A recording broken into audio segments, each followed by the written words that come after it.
দেখেন লোড করার সময় কি একটা কাহিনী ঘটছে। তো এখন বাজে দুপুর 12:30, আর এই 12:30টার সময় শীতের সিজন যেহেতু এখন দুপুরবেলা করে নতুন গরু আসে। তো এক গাড়ি গরু অলরেডি নামানো হয়ে গেছে, আমাকে ফোন দিয়েছিল ওজন করার জন্য। এখন যাব আমি, দেখবো কয় পিস গরু আসছে বা আদৌ ওজন করা হয়েছে কিনা। পাশাপাশি যদি কিছু অর্ডার থাকে তাহলে সেটা বের করব। তো চলেন আপনাদেরকে দেখাই। এই যে এইগুলো কিন্তু নতুন গরু, তো খুবই কম গরু আসছে, একবারে 10 পিস মতো গরু আসছে। তো গরুগুলো এখন আমি ওজন করব, তারপরে কি কাজ করি সেটাও দেখাবো আপনাদের। এই যে এটা দুপুরের গরু ওজন করার কাজ চলতেছে এখন। ওই গরুটা লাইভ ওজন দেখায় আপনাদেরকে।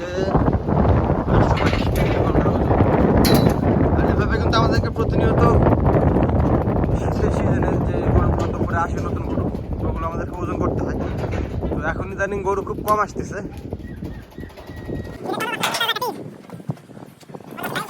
এখন কিছু অর্ডার হয়েছে আবার, 3টা বকনা বাছুরের আর 3টা গাভী গরু। তো আমি দেখাই আপনাদেরকে যে কেমন সাইজে গরু বের করছে দুপুরবেলা। তো আমি এখন এই শেড থেকে 3টা বকনা বাছুর বের করব, পরে গিয়ে আরেকটা শেড আছে ওই পাশে, ওই শেড থেকে গরু বের করবো, 3টা বড় গরু। ওই ওই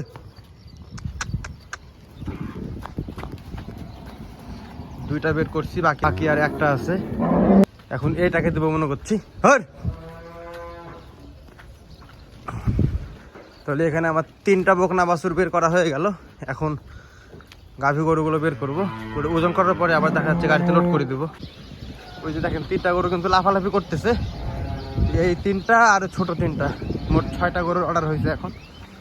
তো এই 6টা গরু এখন ওজন করে গাড়িতে লোড করে দেবো। গাড়ি এখন তো অলরেডি চলে আসছে, গাড়ি ওই যে আপনার ওইদিকে কিন্তু দাঁড়ায় আছে অলরেডি। তো এখন এগুলো সর্বপ্রথম ওজন করা হবে, মানে এখান থেকে যেই গরু আসুক এই খামারে এবং যেই গরু বের হোক না কেন, ওজন করে ঢোকানো হয় এবং ওজন করে বের করা হয়। তো এখন ওজন করব, পরবর্তীতে গিয়ে গাড়িতে লোড করে দেবো। তো এখন গরুগুলো গাড়িতে লোড করা হচ্ছে।